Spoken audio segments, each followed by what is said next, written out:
UP विधानसभा में नेता प्रतिपक्ष माता प्रसाद पांडे का बड़ा बयान।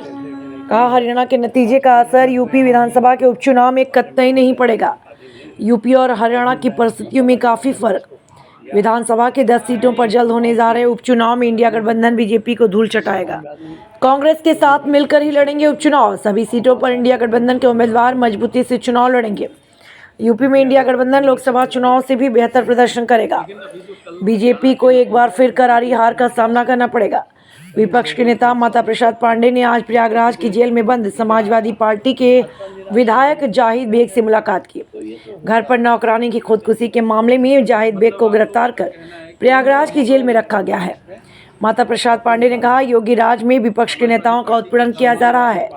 अल्पसंख्यक समुदाय के लोगों को निशाना बनाया जा रहा है। फर्जी मुकदमे लाद कर जेल भेजा जा रहा है। आजम खान से लेकर इरफान सोलंकी और जाहिद बेग के खिलाफ साजिश रचकर उन्हें जेल में रखा गया। सरकार लोकतंत्र को कमजोर कर रही है। विपक्ष के नेताओं को जेल में यातनाएं दी जा रही हैं। लोगों से मिलने नहीं दिया जा रहा। आइए दिखाते हैं आखिर उन्होंने और क्या कुछ कहा। प्रयागराज से ब्यूरो रिपोर्ट। उसी हिसाब से अपना वो कुछ करेंगे। जब तक हम वहाँ लखनऊ पहुंच के पूरी जानकारी लेना है, इसके बारे में कुछ कहना है। लड़ेंगे मजबूती से। हाँ, मजबूती इसमें भी कोई संदेह है। अभी मजबूती नहीं आई। देख रहे हो कैसे कैसे उलट गए। कहाँ 400 पार, कहाँ 300 पार भी नहीं हुआ। हरियाणा में तो लड़ गए। देखिए, हरियाणा में तो गठबंधन में हम लड़े नहीं थे। कांग्रेस से सीधे उनकी लड़ाई थी। अब किन परिस्थितियों में क्या हुआ, इसके बारे में कुछ कहना।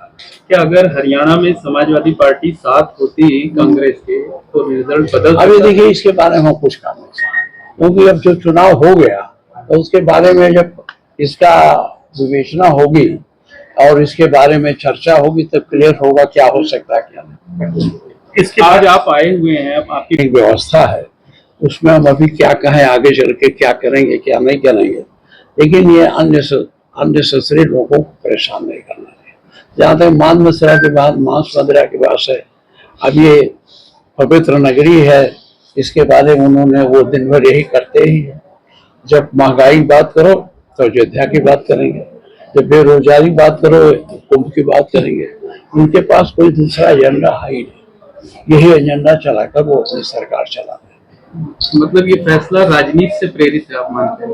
अब देखिए, इसके बारे में हम अभी कुछ नहीं कह सकते। अगर ये राजनीति प्रेरित न होता तो अभी तक तो इस प्रकार का कोई प्रतिबंध प्रयाग में नहीं लगा। अब लगा रहे हैं। मथुरा में लगाया था इसके पहले। मथुरा में तो पहले भी था। मथुरा में जब बेरोजगारी बढ़ रही थी, इस पर आप लोग करने की कोशिश करते हैं। सर, विपक्ष को भी तो हम लोग तो रोज कहते हैं, लेकिन हमारी बात को आपकी मीडिया आगे तो ले जाए। आप चाहते हो, लेकिन आपका मालिक नहीं चाहता, क्योंकि आपके मालिक सब भाजपा सरकार के गिरोह को शामिल है या कहो उनके दबाव में। सर, लेकिन अगर विपक्ष इसमें उतरे, देखो ऐसा है, विपक्ष उतरता है। अब हम आप साधारण बैठक करते हैं, पहले कभी ऐसा नहीं होता। सब वैधानिक अधिकार है हमारा प्रदर्शन करने का, हमारा आंदोलन करने का। ये सरकार फर्जी मुकदमा लेकर के उसमें लोगों को चालान कर देती है, जेलों में बहुत दिनों तक बंद रखती है, विधायकों पर मुकदमा लिखा के ट्रायल करा करके उनकी जो है विधानसभा सदस्यता खत्म कराती है। यह तानाशाही है कि नहीं? यह सरकार चाहे भारत की हो चाहे उत्तर प्रदेश की, शायद तानाशाही की तरफ धीरे धीरे बढ़ रही है। अच्छा, यूपी सरकार ने अभी ये कहा है कि संविदा में जो नौकरियां मिलेंगी उसमें भी रिजर्वेशन फॉलो किया जाएगा, और सरकार का ये दावा है कि हम इतनी नौकरियां दे रहे हैं, स्वरोजगार दे रहे हैं, विपक्ष को मुद्दा नहीं मिला इसलिए वो नहीं सड़क पे अब देखिए, मुद्दा नहीं उठा। आज ऐसा नहीं है, कब नहीं मुद्दा उठता, रोज तो बोला जाता है। आज आप बेरोजगारी का आंकड़ा देखो, बढ़ गया कि नहीं बढ़ गया, महंगाई बढ़ गई है कि नहीं बढ़ गई है, ये हमें कहना चाहिए। आपके प्रेस के लोग हैं, आपको भी जो प्रिंट मीडिया को, आपको भी इसको उजागर करना चाहिए। हम लोग बोल रहे हैं तो उसको तो पहुंचा दो। हम लोग बोलते हैं, पहुंचते नहीं है, क्या करें हम लोग। एक सवाल है कि कल डिप्टी सीएम ब्रजेश पाठक यहाँ पर थे, उन्होंने दावा किया है कि पूरे देश में सबसे बेहतर कानून व्यवस्था यूपी की है, नंबर 1 है। अब देखिए, अब मैं आपको बता दूं, जो आंकड़े आए हैं उसमें ये बेहतर नहीं है। अब हम आंकड़े तो लेके आए नहीं ना, हमारे पास है, हम आपको बता दूं। लेकिन आप अगर क्राइम ब्यूरो की रिपोर्ट मांगोगे तो ये सबसे बेहतर नहीं है। ये सबसे बेहतर है।